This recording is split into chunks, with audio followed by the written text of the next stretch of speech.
Okay, you're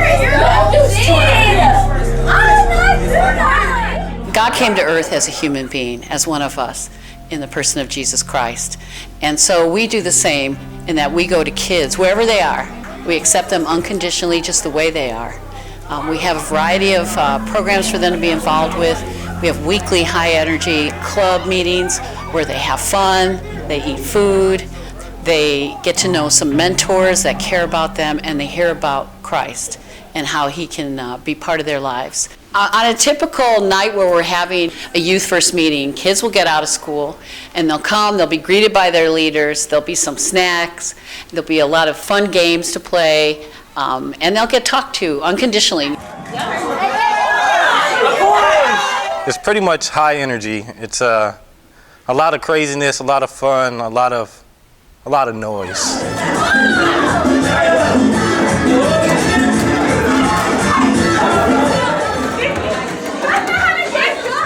It's just been cool to see a place where they can come and hang out with one another, but also where we get a chance to teach them about who Jesus is and why we do all what we do. It's really just kind of doing simple things and just the relationship part of hanging with them and hearing them talk about issues they have maybe with family or with friends or guys or girls. And if I feel like I can't be myself in a program that I'm in, I'm just not going to come. I'm not going to participate in something that I don't feel comfortable in. We want to build relationships. We want to see the kids where they are and see what the problems they have. Be their friend, eat with them, talk with them.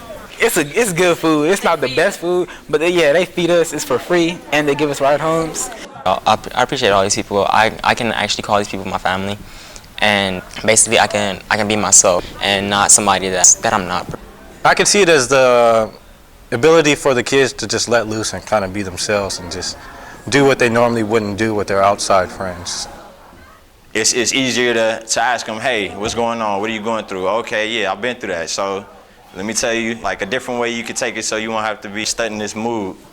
It's been really cool. I got a whole new family pretty much. And for me, that meant a lot because I have some struggles in my home life that I go through. So coming here was like a big release. So one of my favorite things about being a leader at Youth First is one, giving the talks at the end of the night. Getting a chance to share a little about my heart, but also what I have wrestled with and struggled with, and be able to share that in words that speak to them. When I prepare for a talk, one, I really look and put myself in the shoes of the kids and really think about what are the things that they're going through and how can I speak to the area that they're at right now. That's one thing I just enjoy, seeing the kids engage in the talks and seeing them really connecting the dots and seeing, man, there is a God bigger than me. It just like showed me more ways just to get to God. Like as they been talking to me about God, like it's been really cool. Like I really started believing in them too. It was very relatable. It was nothing trying to force a religion on you. It was telling you about God and applying it to your life. It was more like guidance and not shoving a religion down your throat. Can I say that on camera? Gompers is in South Central LA. I do the Tuesday club with the middle school kids, and I do the Wednesday club with the high school kids. They are very different groups, to say the least. I mean, I came from there, and that's why I love being on that campus, because sometimes they don't believe it when I tell them that I used to be just like them, literally. So you got to go up there and go up to the school, wherever the kids are, do some contact work. So we go to their schools and hang out with them and take them to the church.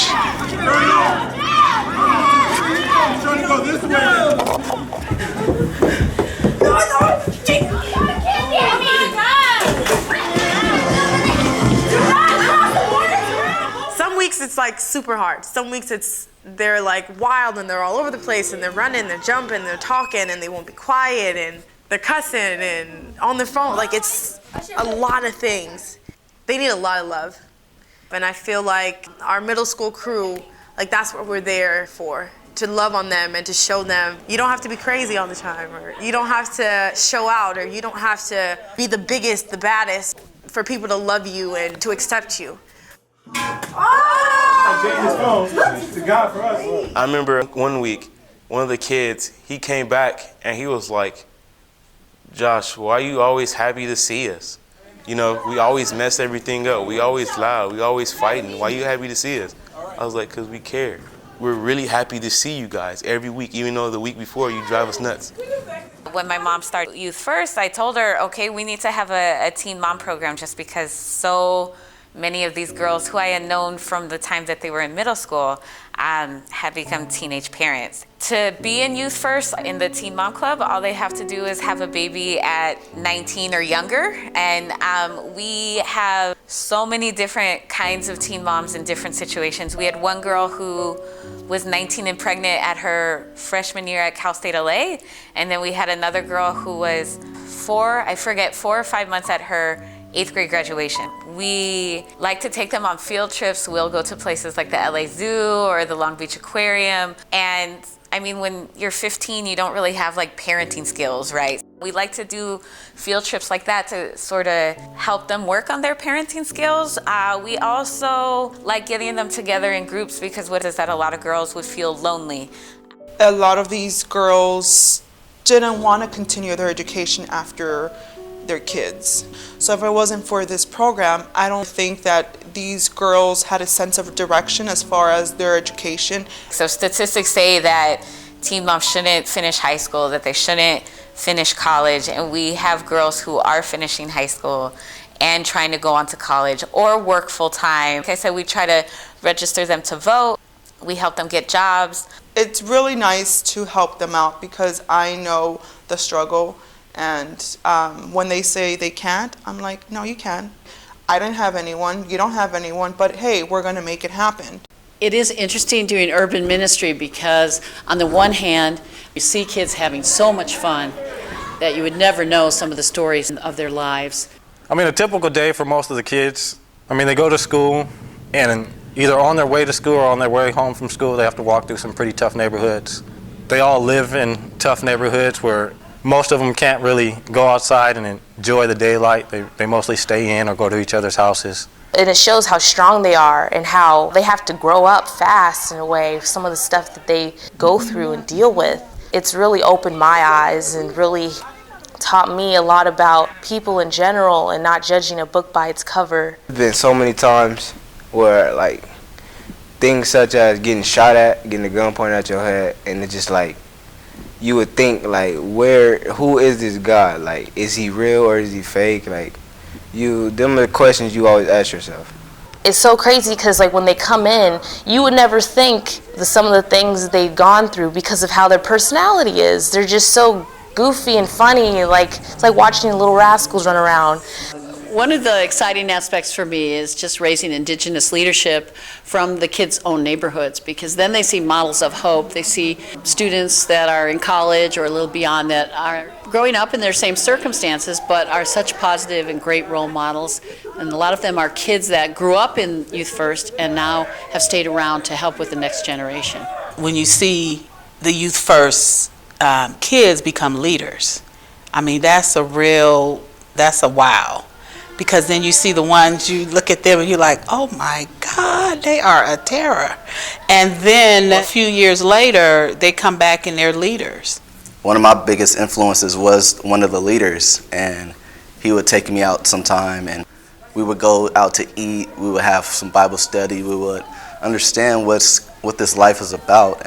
Something bad happened, you can always count on a leader to help you out in the future or something like that. Like, say if you was having like a little crisis in the family, they can help you out. Like, just call them and they'll be there for you. I feel like every leader has their own part. You know, some leaders are super high energy and all over the place, and other leaders are more caring and nurturing. We love to take kids to camp several times a year to have them get out of the city. A lot of kids have a very small worldview because all they know is where they live.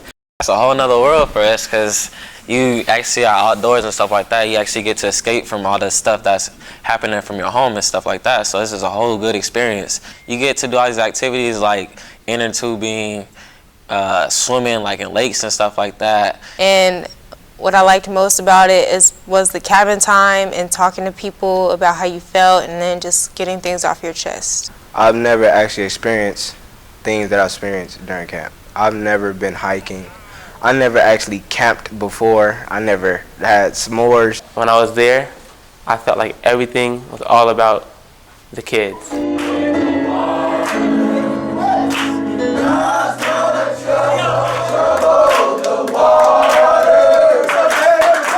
At our last camp, a weekend camp in Ojai, the speaker, he wore a shirt the first night that said, "I'm made in the image of God." But then he had 5 shirts underneath and talked about, "But I feel rejected," or "My parents have abandoned me," or "I've been abused," and talked about all the issues that kids face.